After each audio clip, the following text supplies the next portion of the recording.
또다시 미사일을 쏘아 올렸습니다. 북한의 의도, 정세, 더불어민주당 홍익표 의원 연결해 짚어보겠습니다. 안녕하세요, 의원님. 예, 안녕하세요. 홍익표입니다. 네, 미국에 계실 때 문정인 특보 발언 논란으로 크게 화제가 됐을 때 저희가 너무 짧게 연결해가지고, 네. 예. 그때 너무 짧아서. 저도 네. 얘기는 다 한 것 같습니다. 중요한 얘기는. 그렇습니다. 예. 그 이야기는 저희가 스튜디오에 한번 오시면 뒷담화로 한번 재밌는 이야기가 많을 것 같아서 짚어보기로 하고요. 자. 예. 오늘은 현재까지는 북한의 주장입니다. ICBM을 쏘아 올렸고, 예. 그리고 뭐 여러 가지 얘기를 북한이 했습니다. 우선 가장 궁금한 것은 러시아는 이게 ICBM이 아니라고 하고, 예. 일본은 결론을 못 냈는데, 현재 우리 당국은 이 발사체를 어떻게 규정하고 있습니까? 일단 한국하고 미국 당국은 일단 ICBM으로 보고 있는 것 같습니다. 예. 지금 북한이 발표한 대로 따르면 정점 고도 고각 발사를 해가지고 2,800km 이상 올라갔고요. 예. 그다음에 그리고 한 40분간 비행을 해서 한 900km 이상 날아간 건데 이거를 일반적인 정상적인 각도로 발사한 것 표준 각도로 고려한다면 한 7,8,000km 이상 날아가는 거로 보기 때문에 네. 대륙간 탄도 미사일로 일단 간주가 되는 것 같습니다. 물론 아직 이게 정상적인 발사체가 아니라 아주 특수하게 고각으로 발사한 거기 때문에 그런 뭐 표준각으로 발사했을 때 얼마큼 갈지는 또 확인해봐야겠지만 현재로서는 북한이 스스로 발표한 ICBM의 성공적 발사라는 측면에서는 한미 양국은 일단은 인정을 하고 있는 것 같습니다. 그 내용에 대해서는요. 고각이라고 하면 뭐 거의 수직으로 발사했다 이런 얘기죠. 예. 그렇습니다. 왜냐하면 이 북한 주변에 인접 국가들이 있기 때문에 네. 잘못하면 인접 국가에 영향을 줄 수 있기 때문에 최대한 고각 발사를 하는 것으로 지금 보입니다. 알겠습니다. 현재 우리 당국은 이것이 ICBM이 아니냐 이렇게 뭐 잠정적이긴 하지만 그렇게 분석하고 있다는 얘기고요. 예. 자, 근데 ICBM 기술 자체는 이미 60년 전 기술이기 때문에 그 기술이 대단하기보다는 이게 이제 어떻게 전략적으로 외교적으로 영향을 미칠까 이게 중요한 것 같은데요. 네. 북한 이렇게 이렇게 보시면 될 것 같습니다. 일단 ICBM 기술을 갖고 있는 나라가 많지는 않습니다. 네. 일단 북한이 ICBM이라고 할 때는 발사체의 능력, 그다음에 고각으로 발사할 수 있는 능력하고 그다음에 대기권의 진입 능력, 그다음에 그렇죠. 대기권에서 다시 지상으로 떨어질 때 진입할 수 있는 능력 등을 포괄적으로 해서 기술인데 이런 ICBM 가지고 있는 기술이 많지는 않습니다. 다만 지금 말씀하신 것처럼 ICBM이라는 것은 지금 어느 나라든 냉전 시대 때부터 서로들 갖고 있었던 기술이기 때문에 이 군사 기술적 측면보다는 ICBM이라는 것은 굉장히 전략적 자산이라고 표현합니다. 예. 우리가 흔히 전략적 자산이라고 할 때에는 단순한 군사적 무기 이상의 안보적 측면, 그다음에 외교 안보적 측면에서 매우 중요한 의미를 갖고 있다고 말씀드릴 수 있겠습니다. 그래서 저는 이제 궁금한 것이 이게 몇 킬로미터로 날아갔다 이거보다는 북한이 왜 이런 전략 혹은 외교적 제스처를 취하느냐, 북한의 의도가 뭐냐. 물론 기술을 만만하게 정하고 자신들의 자신감 혹은 자존감을 내보이는 측면이 있겠습니다만 지금 당장 한미 정상회담이 4일 전에 있었고, 예. 그리고 이제 한미가 공동 보조로 북한을 압박할 것이 이제 틀림없는 상황에서 이 발사가 가지는 어떤 전략적 외교적 의도는 무엇일까? 이건 어떻게 보십니까?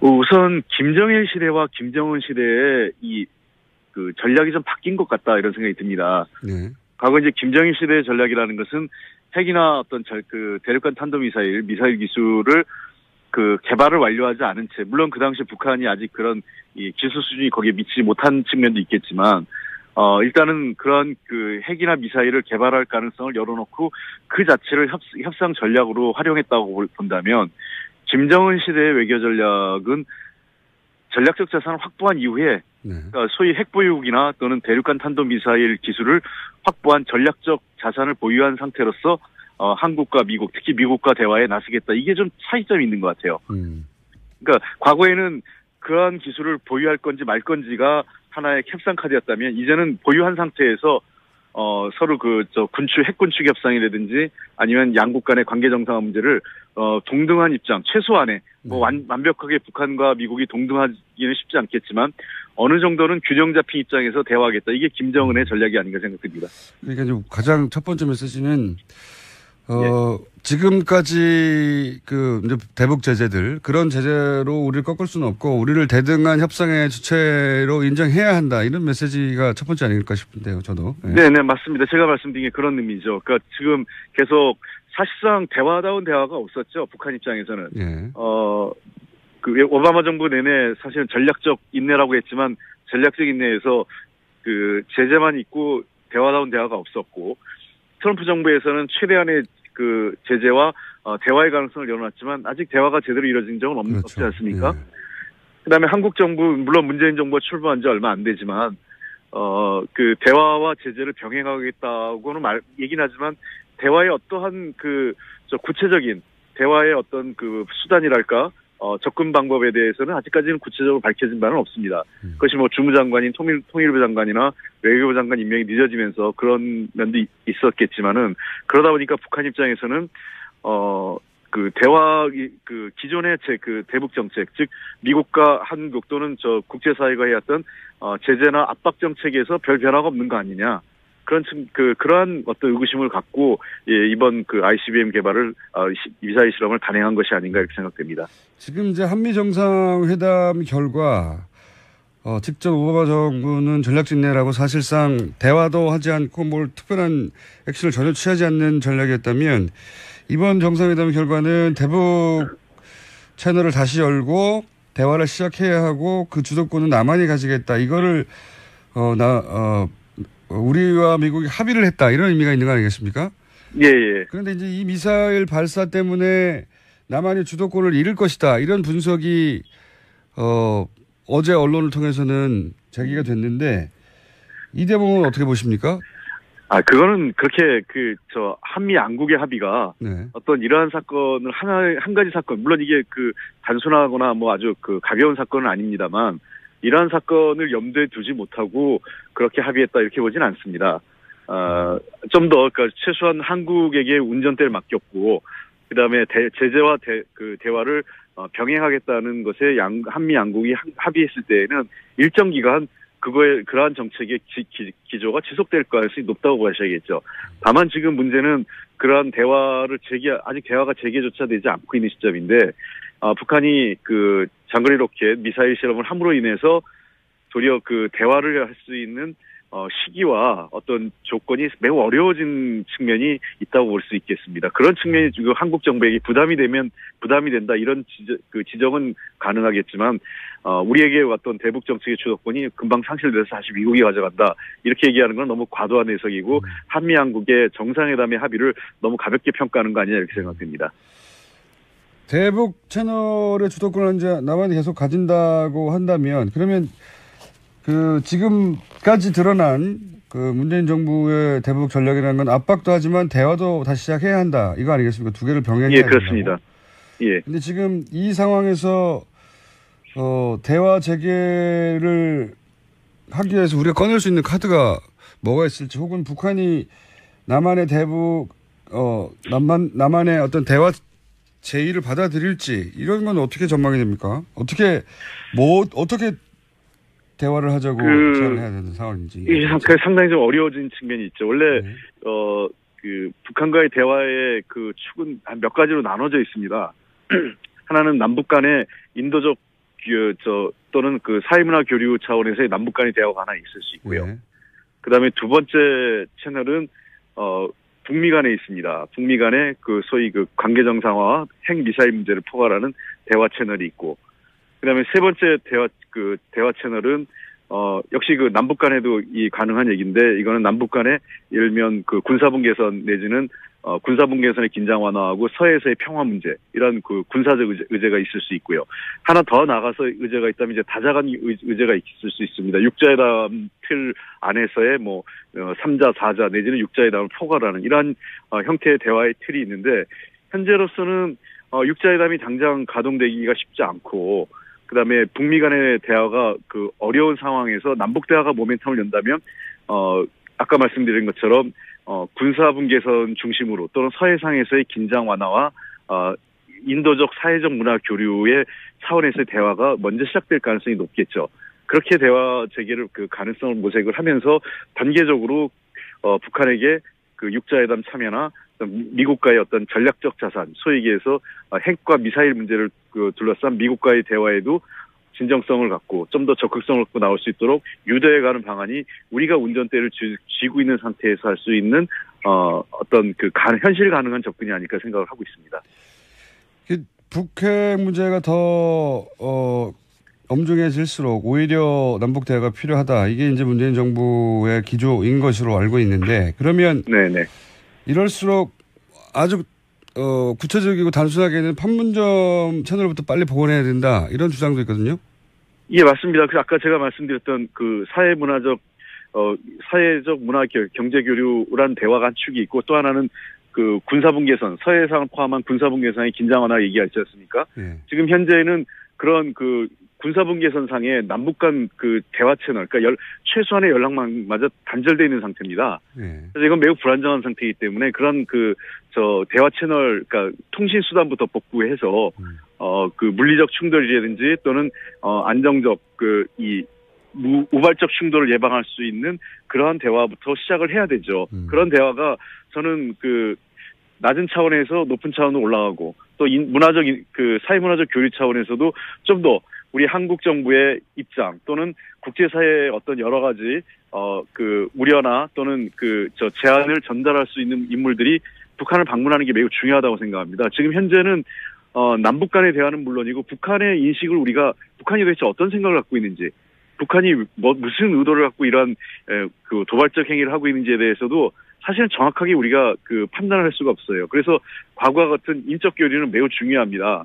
그래서 과거 전직 장관이라든지 또는 북한에 대해서 어느 정도 이 대화의 채널을 참여할 수 있는 가능성이 있는 분들의 북한 방문이라든지 제3국에서의 북한 인사들과의 그 만남은 현재 우리가 할 수 있는 매우 효율적인 협상 카드나 또는 대화 전략이 아닐까 저는 생각하고 있습니다. 제가 듣기로는 저는 그 정도일 줄 몰랐는데 남북 간 대화 채널이 없어졌다고 해가지고 저는 이제 공식적인 교류 채널은 없지만 최소한 한 라인 정도는 있는 줄 알았는데 그것마저 없어서 무슨 예를 들어서 북한 어선이 표류해서 어민들이 떠내려오면 다시 그분들을 되돌아가게 하는 것도 다른 채널이 없으니까 그 판문점 혹은 휴전선 근처에서 마이크를 대고 대북 방송하는 마이크에 대고 어디로 나와라 이렇게 대화하고 있다면서요? 휴대용 확성기 같은 걸 들고 말을 전달을 하는 겁니다. 그럼 전화 채널 하나 없으니까 지금 서로 마이크 들고 하는 거잖아요. 지금 원시 시대로 돌아간 거 아닙니까 지금? 완전히 이제 지금 우리가 휴대전화로도 통신할 수 있는 시대인데 지금 황당한 일이 벌어지고 있는 거죠. 그래서 휴대용 확성기 들고 서로 얘기하고 받아쓰고 또 전달하면 우리도 받아 적고 이런 형태를 하고 있기 때문에 이건 매우 불안정한 겁니다. 지금 아시다시피 남북 간의 지금 군사적 긴장은 매우 높은 수준이고 세계 유례를 찾아볼 정도로 군사력이 밀집되어 있습니다. 저는 중국 측이 최근에 했던 한반도 상황이 매우 엄중하다. 이 표현에 대해서는 우리가 좀 더 심각하고 무겁게 받아들여야 됩니다. 한반도를 둘러싼 지역에서 북한과의 무력 충돌은 우리에게는 거의 재앙과 같은 것이고요. 특히 뉴욕타임즈에서 대북 정책에 현재로서는 마땅한 카드가 없다라고 하는 그 기사를 봤는데 그 기사는 매우 우리에게 시사하는 바가 큽니다. 기존의 제재도, 그다음에 대화도, 또 압박도, 중국의 동참도, 또 군사적 수단 이런 모든 한 5가지 수단을 검토해봤지만 그 어느 것도 효율적이지 않다라고 지금 분석을 하고 있거든요. 그 얘기는 5가지 모두가 효율적이지 않지만 5가지 모두가 다 필요하다는 의미가 있다고 생각을 합니다. 그래서 저는 이번에 좀 더 이 상황 자체를 좀 무겁게 받아들여야 한다고 생각을 해요. 그러니까 너무 이 군사적 옵션이라든지 또는 제재와 압박이 유일한 방법이다 이렇게 얘기하는 것보다는 우리가 쓸 수 있는 가용한 수단을 다 총동원 할 필요가 있다 이렇게 생각을 합니다. 알겠습니다. 지금 우리 일반 국민들이 피부로 느끼지 못하시겠지만 사실은 그동안은 서로 아무런 대화 없이 그냥 압박만 하고 있었고 정책이랄 게 없었죠. 그냥 압박만 하고 있었는데 그렇습니다.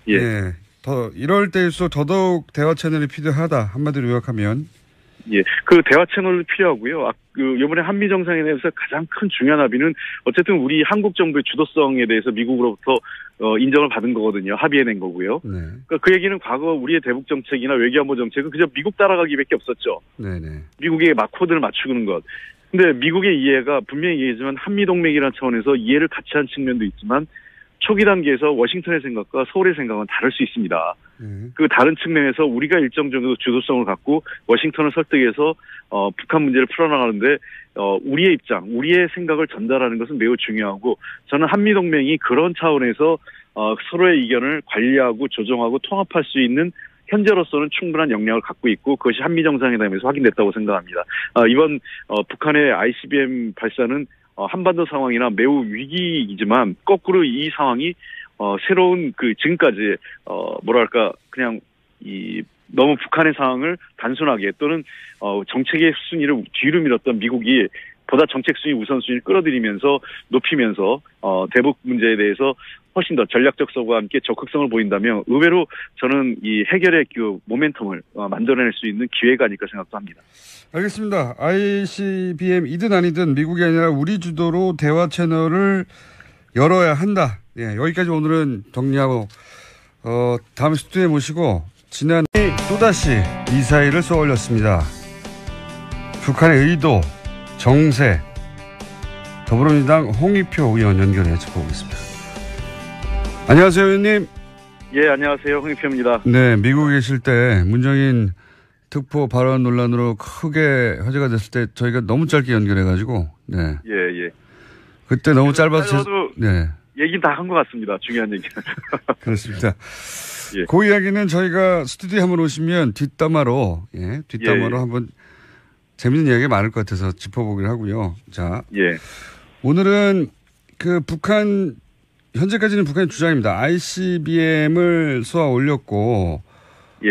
그리고 여러 가지 얘기를 북한이 했습니다. 우선 가장 궁금한 것은 러시아는 이게 ICBM이 아니라고 하고, 예. 일본은 결론을 못 냈는데, 현재 우리 당국은 이 발사체를 어떻게 규정하고 있습니까? 일단 한국하고 미국 당국은 일단 ICBM으로 보고 있는 것 같습니다. 예.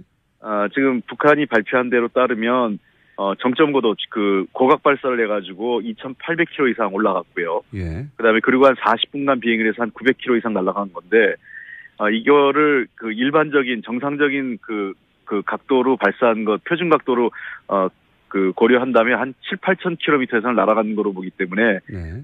대륙간 탄도미사일로 일단 간주가 되는 것 같습니다. 물론 아직 이게 정상적인 발사체가 아니라 아주 특수하게 고각으로 발사한 거기 때문에 그런 표준각으로 발사했을 때 얼마큼 갈지는 또 확인해봐야겠지만 현재로서는 북한이 스스로 발표한 ICBM의 성공적 발사라는 측면에서는 한미 양국은 일단은 인정을 하고 있는 것 같습니다. 그 내용에 대해서는요. 고각이라고 하면 거의 수직으로 발사했다 이런 얘기죠. 예. 그렇습니다. 왜냐하면 이 북한 주변에 인접 국가들이 있기 때문에 네. 잘못하면 인접 국가에 영향을 줄 수 있기 때문에 최대한 고각 발사를 하는 것으로 지금 보입니다. 알겠습니다. 현재 우리 당국은 이것이 ICBM이 아니냐 이렇게 잠정적이긴 하지만 그렇게 분석하고 있다는 얘기고요. 예. 자, 근데 ICBM 기술 자체는 이미 60년 전 기술이기 때문에 그 기술이 대단하기보다는 이게 이제 어떻게 전략적으로 외교적으로 영향을 미칠까 이게 중요한 것 같은데요. 네. 북한 이렇게 보시면 이렇게 보시면 될 것 같습니다. 일단 ICBM 기술을 갖고 있는 나라가 많지는 않습니다. 네. 일단 북한이 ICBM이라고 할 때에는 발사체의 능력, 그다음에 고각으로 발사할 수 있는 능력하고 그다음에 대기권의 진입 능력, 그다음에 그렇죠. 대기권에서 다시 지상으로 떨어질 때 진입할 수 있는 능력 등을 포괄적으로 해서 기술인데 이런 ICBM 가지고 있는 기술이 많지는 않습니다. 다만 지금 말씀하신 것처럼 ICBM이라는 것은 지금 어느 나라든 냉전 시대 때부터 서로들 갖고 있었던 기술이기 때문에 이 군사 기술적 측면보다는 ICBM이라는 것은 굉장히 전략적 자산이라고 표현합니다. 예. 우리가 우리가 흔히 전략적 자산이라고 할 때에는 단순한 군사적 무기 이상의 안보적 측면, 그다음에 외교 안보적 측면에서 매우 중요한 의미를 갖고 있다고 말씀드릴 수 있겠습니다. 그래서 저는 이제 궁금한 것이 이게 몇 킬로미터로 날아갔다 이거보다는 북한이 왜 이런 전략 혹은 외교적 뭐랄까요, 제스처를 취하느냐, 북한의 의도가 뭐냐. 물론 기술을 만만하게 정하고 자신들의 자신감 혹은 자존감을 내보이는 측면이 있겠습니다만 지금 당장 한미 정상회담이 3일 전, 4일 전에 있었고, 예. 그리고 이제 한미가 공동 보조로 북한을 압박할 것이 이제 틀림없는 상황에서 이 발사가 가지는 어떤 전략적 외교적 의도는 무엇일까? 이건 어떻게 보십니까?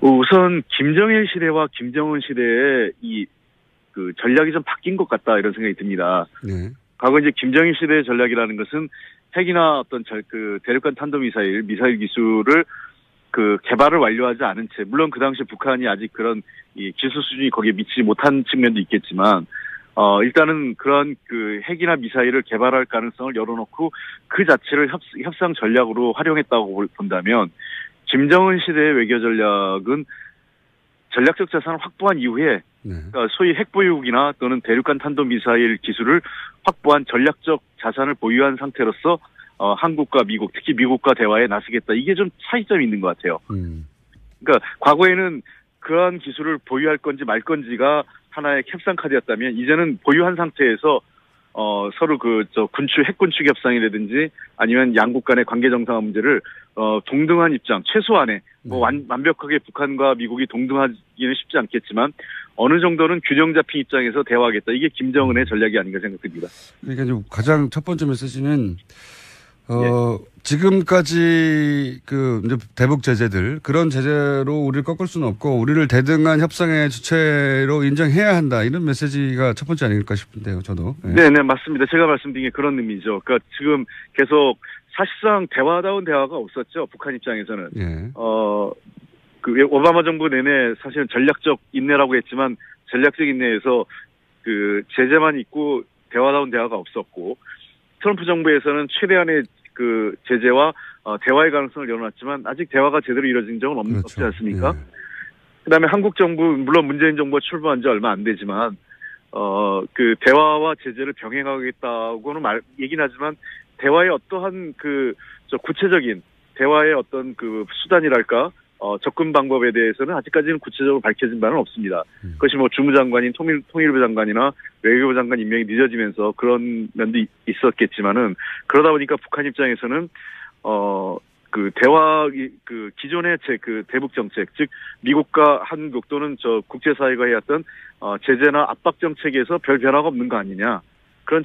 그러한 어떤 의구심을 갖고, 이번 ICBM 개발을, 미사일 실험을 단행한 것이 아닌가 이렇게 생각됩니다. 지금 이제 한미 정상회담 결과, 직접 오바마 정부는 전략진내라고 사실상 대화도 하지 않고 특별한 액션을 전혀 취하지 않는 전략이었다면, 이번 정상회담 결과는 대북 채널을 다시 열고 대화를 시작해야 하고 그 주도권은 남한이 가지겠다. 이거를, 우리와 미국이 합의를 했다. 이런 의미가 있는 거 아니겠습니까? 예. 그런데 이제 이 미사일 발사 때문에 남한이 주도권을 잃을 것이다. 이런 분석이, 어제 언론을 통해서는 제기가 됐는데, 이 대목은 어떻게 보십니까? 그거는 그렇게 한미 양국의 합의가 어떤 이러한 사건을 한 가지 사건, 물론 이게 단순하거나 아주 가벼운 사건은 아닙니다만, 이러한 사건을 염두에 두지 못하고 그렇게 합의했다 이렇게 보진 않습니다. 좀 더 최소한 한국에게 운전대를 맡겼고 그다음에 제재와 대화를 병행하겠다는 것에 한미 양국이 합의했을 때에는 일정 기간 그러한 정책의 기조가 지속될 가능성이 높다고 보셔야겠죠. 다만 지금 문제는 그러한 대화를 아직 대화가 재개조차 되지 않고 있는 시점인데, 북한이 장거리 로켓 미사일 실험을 함으로 인해서 도리어 대화를 할 수 있는 시기와 어떤 조건이 매우 어려워진 측면이 있다고 볼 수 있겠습니다. 그런 측면이 지금 한국 정부에게 부담이 된다 이런 지적은 가능하겠지만, 우리에게 왔던 대북 정책의 주도권이 금방 상실돼서 다시 미국이 가져간다 이렇게 얘기하는 건 너무 과도한 해석이고 한미 양국의 정상회담의 합의를 너무 가볍게 평가하는 거 아니냐 이렇게 생각됩니다. 대북 채널의 주도권을 이제 남한이 계속 가진다고 한다면, 그러면 지금까지 드러난 문재인 정부의 대북 전략이라는 건 압박도 하지만 대화도 다시 시작해야 한다. 이거 아니겠습니까? 두 개를 병행해야 된다고. 예, 그렇습니다. 예. 근데 지금 이 상황에서 대화 재개를 하기 위해서 우리가 꺼낼 수 있는 카드가 뭐가 있을지, 혹은 북한이 남한의 남한의 어떤 대화 제의를 받아들일지, 이런 건 어떻게 전망이 됩니까? 어떻게 대화를 하자고 제안을 해야 되는 상황인지. 이게 상당히 좀 어려워진 측면이 있죠. 원래 네. 북한과의 대화의 그 축은 한 몇 가지로 나눠져 있습니다. 하나는 남북 간의 인도적